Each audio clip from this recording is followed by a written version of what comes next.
Hello students, कैसे हैं आप सब लोग। उम्मीद करती हूँ सब अच्छे होंगे। मैं Veena Rana ICT virtual class में आपका स्वागत करती हूँ। स्टूडेंट्स, हम पढ़ रहे हैं क्लास 6 की हिंदी मल्हार बुक से। आज एक नई कविता हम पढ़ेंगे। कविता का शीर्षक है चेतक की वीरता। चेतक एक घोड़ा है जो महाराणा प्रताप का घोड़ा है। इसने युद्ध भूमि में अदम्य साहस, बड़ी ही वीरता के साथ इसकी स्फूर्ति का यहाँ पर बखान किया गया है, उसका वर्णन किया गया है। तो आज हम इस कविता को पढ़ेंगे। तो चलिए चलते हैं स्मार्ट बोर्ड पर। चलिए स्टूडेंट्स, कविता का शीर्षक है चेतक की वीरता। अब ये जो कविता है चेतक की वीरता, ये हल्दी घाटी नामक कविता का एक अंश है, एक छोटा सा अंश है। इसमें कवि ने महाराणा प्रताप के घोड़े चेतक की वीरता का गुणगान किया है। इस कविता का मुख्य रस वीर रस है, यानी कि ये चेतक नाम का जो घोड़ा है उस घोड़े की वीरता को दर्शाता है। और जब आप इस कविता को पढ़ेंगे तो इसमें आपको एक वीर रस की अनुभूति होगी, क्योंकि हम किसी की वीरता का बखान करेंगे, उसका वर्णन करेंगे, तो आपको भी वीर रस की अनुभूति होगी, आपके अंदर भी कुछ इस तरह के भाव आएंगे। और जब आप देखते हैं, जब आप किसी ऐसी कविता को पढ़ते हैं जिससे आपके मन में दया आती है, तो वहां पर आपके अंदर क्या आता है? करुण, करुण रस। ठीक है, तो यहाँ एक वीरता से, क्योंकि यहाँ वीरता का हम यहाँ वर्णन कर रहे हैं, किसकी? चेतक की। तो इसके अंदर जब आप पढ़ेंगे इस कविता को, इसमें वीर रस की अनुभूति आपको होगी। और इसमें चेतक के अदम्य साहस और युद्ध भूमि में उसकी कौशल का अद्भुत तरीके से वर्णन किया गया है। इस कविता के जो रचयिता हैं वो हैं श्याम नारायण पांडेय, और उनका जन्म हुआ था सन 1907 ईस्वी में। श्याम नारायण पांडेय जी वीर रस की कविताओं के लिए चर्चित रहे हैं। उनकी सर्वाधिक लोकप्रिय रचना है हल्दी घाटी, और इसका प्रकाशन किया था सन 1939 में इन्होंने। चेतक की वीरता कविता उन्हीं की रचना हल्दी घाटी कविता का एक अंश है जो आपके सिलेबस में है। अब इस रचना ने स्वतंत्रता सेनानी में सांस्कृतिक एकता और उत्साह का संचार कर दिया था। पांडेय जी का जो निधन है, यानी जो इसके रचयिता हैं, जो इस कवि हैं, वो हैं, उनका निधन हुआ था सन 1991 में। चलिए, तो इस पाठ में चेतक के अदम्य साहस का यहाँ पर वर्णन किया गया है। पहले हम कविता को पढ़ते हैं और फिर हम इसके भावार्थ शब्दार्थ को जानेंगे। तो जैसा कि हमने बताया कि महाराणा प्रताप का घोड़ा था चेतक, जो बड़ा ही वीर था, बहुत ही साहसी घोड़ा था। चलिए, तो आइए इन पंक्तियों को आप भी हमारे साथ दोहराएंगे, तो साथ में बोलेंगे सभी बच्चे।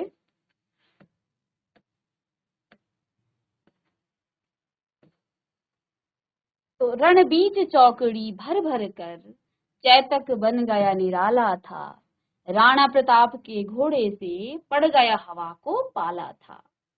रण बीच चौकड़ी भर भर कर चेतक बन गया निराला था, राणा प्रताप के घोड़े से पड़ गया हवा का पाला था।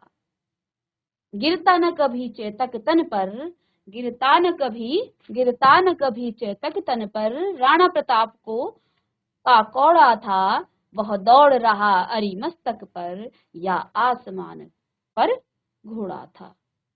जो तनिक हवा से बाग हिली, जो तनिक हवा से बाग हिली, लेकर सवार उड़ जाता था, राणा की पुतली फिरी नहीं, तब तक चेतक मुड़ जाता था। कौशल दिखलाया चालों में, उड़ गया भयानक भालों में, निर्भीक गया वह ढालों में, सरपट दौड़ा करवालों में। है यही रहा अब यही यहाँ नहीं, वह वही रहा है वहां नहीं, थी जगह न कोई जहां नहीं, कित अरिमस्तक पर कहां नहीं। बढ़ते नद सा वह लहर गया, वह गया गया फिर ठहर गया, विकराल वज्रमय बादल सा अरि की सेना पर गहर गया। भाला गिर गया गिरा निसंग, है टापों से खन गया अंग, बैरी समाज रह गया दंग, घोड़े का ऐसा देख रंग। श्याम नारायण पांडे जी द्वारा रचित ये जो कविता है चैतक की वीरता। तो थोड़ा सा हम इस कविता के बारे में जानेंगे, यानी कि इस कविता का सार, इस कविता के बारे में। तो देखिए, चैतक की जो वीरता है ये हम आपको बता चुके हैं। ये इसमें चैतक नाम का घोड़ा था जो राणा प्रताप का था, और उस घोड़े की वीरता का यहाँ पर वर्णन किया गया है। राणा प्रताप युद्ध भूमि में सबसे विशेष प्रदर्शन कौन कर रहा था? घोड़ा चैतक, जिस कारण वह सबसे अनोखे घोड़े के रूप में प्रतीत हो रहा था। तब युद्ध भूमि में थे राणा प्रताप, तो उस समय सबसे अनोखा प्रदर्शन यहाँ घोड़ा कर रहा था। चैतक के शरीर पर कभी भी राणा प्रताप का चाबुक नहीं पड़ा था, क्योंकि वह सदैव सावधान रहता था और अपने स्वामी की आज्ञा को भली भांति समझता था। चैतक को दौड़ता हुआ देख ऐसा प्रतीत होता था जैसे आसमान का घोड़ा हो। वह इतना तेज दौड़ता था कि कोई भी उसका मुकाबला नहीं कर पाता था। हवा के कारण लगाम के हिलने को चैतक राणा प्रताप का इशारा समझता था और हवा से भी तेज दौड़ना शुरू कर देता था।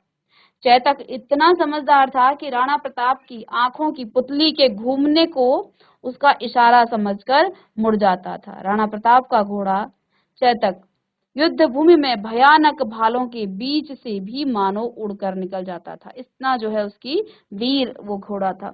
वह बिना डरे, ढालों की परवाह किए बिना, तलवारों के बीच में भी तेजी से दौड़कर निकल जाता था। युद्ध भूमि में ऐसी कोई जगह नहीं होती थी जहां वह नहीं होता था। अर्थात वह युद्ध भूमि में बिना डरे सभी जगह पहुंच जाता था। जब वह दौड़ता था, वह तेज बढ़ती हुई नदी के समान लहराता हुआ प्रतीत होता था। युद्ध भूमि में भाले और तरकस भूमि में गिर गए और घोड़े के पैरों की टापों से उसका सारा शरीर घायल हो गया। घोड़े के ऐसे रंग ढंग देखकर शत्रुओं का दल भी हैरान हो गया। तो यहाँ एक घोड़े को देखकर ही शत्रुओं का दल जो है हैरान हो गया। तो चलिए पंक्तियों को पढ़ते हैं। रण बीच चौकड़ी भर भर कर चैतक बन गया निराला था।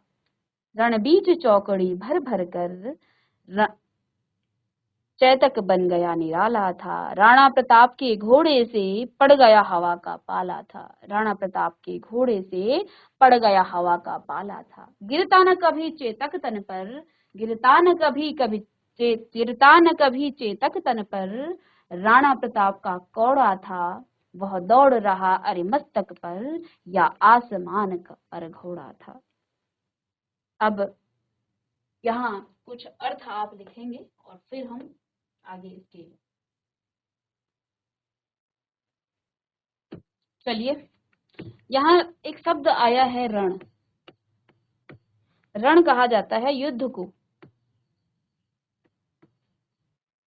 युद्ध, ठीक है। चौकड़ी भर भर कर यानी छलांग मार कर, या आप यहीं से लिख सकते हैं।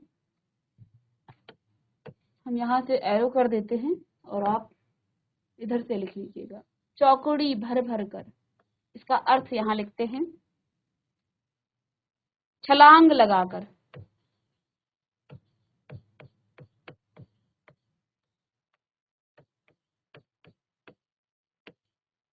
छलांग लगाकर, चलिए लिखिएगा। चौकड़ी भर भर छलांग लगाकर, निराला यानी कि विशेष, निराला अर्थात विशेष, पाला यानी प्रतियोगिता,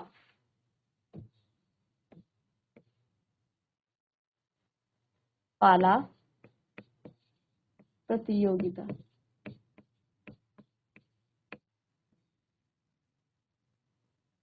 पाला प्रतियोगिता। तन अर्थात शरीर, शब्दार्थ लिखें तर शरीर, कोड़ा यानी चाबुक,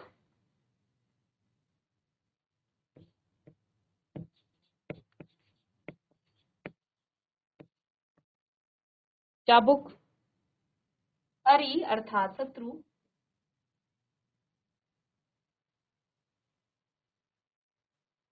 अरि अर्थात शत्रु, दुश्मन, मस्तक तो जानते ही हैं, माथा, ये भी लिखा देते हैं। चलिए, तो चलिए इतने का पहले हम शब्दार्थ इसका अर्थ समझेंगे। तो रणबीच चौकड़ी भर भर कर, लिखिएगा पहले।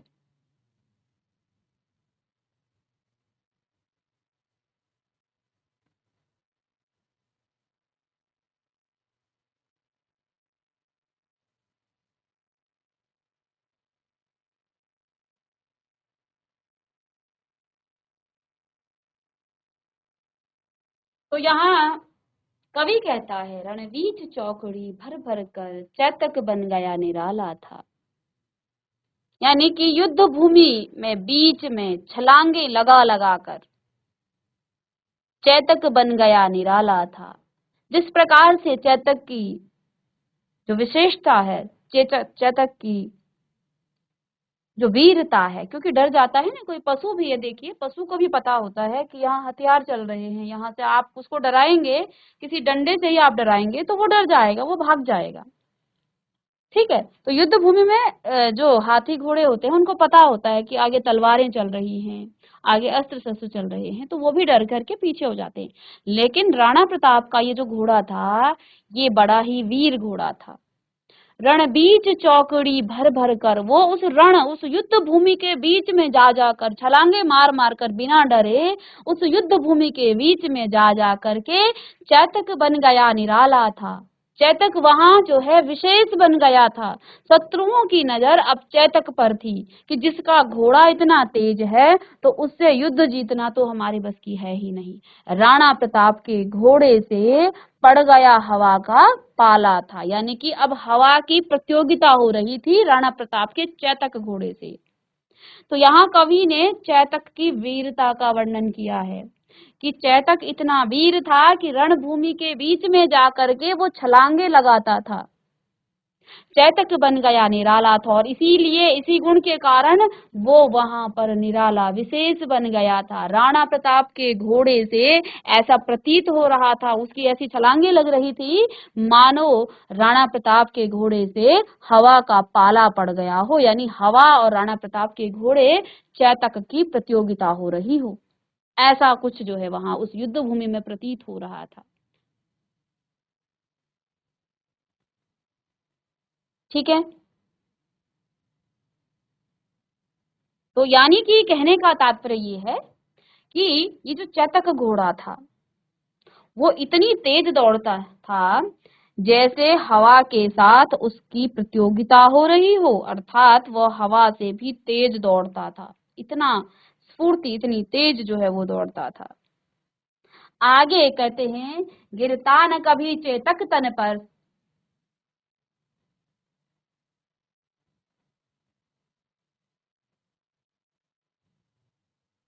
गिरता न कभी चेतक तन पर, राणा प्रताप का कौड़ा था वह दौड़ रहा अरे मस्तक पर, या आसमान पर घोड़ा था। अब यहाँ पर राणा प्रताप जी क्या कहते हैं, कोड़ा होता है जिससे चाबुक, जिससे हम घोड़े को मारते हैं, अगर वो सही दिशा में नहीं जाता है तो उसको कोड़ा मारा जाता है, फिर उसको जो है उसकी लगाम खींच करके उसको सही दिशा दिखाया जाता था। तो यहाँ चैतक के तन पर कभी भी राणा प्रताप का जो कोड़ा था वो कभी नहीं गिरता था, गिरता न कभी चैतक तन पर, चैतक के तन पर कभी भी राणा प्रताप का कोड़ा कभी भी नहीं गिरता था। क्यों?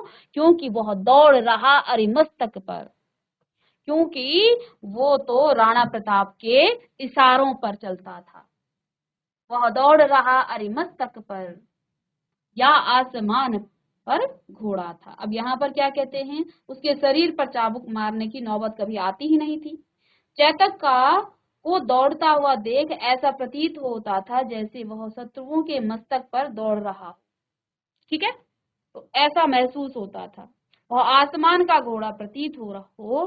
कहने का आशय यह है कि चैतक शत्रुओं के सिर पर ऐसे एक छोर से दूसरे छोर तक ऐसे दौड़ता था मानो वह आसमान में दौड़ रहा हो, अर्थात वह इतना तेज दौड़ता था कि कोई भी उसका मुकाबला नहीं कर पाता था। चलिए आप पहले शब्दार्थ लिखेंगे और जितना मैंने बताया है वो सारा आप लिखिएगा, इसका संदर्भ और व्याख्या आप लिखिएगा। व्याख्या आप अपने शब्दों में लिखेंगे, नेक्स्ट क्लास में भी मैं आपको बताऊंगी, लेकिन इसको आप नोट कीजिएगा। चलिए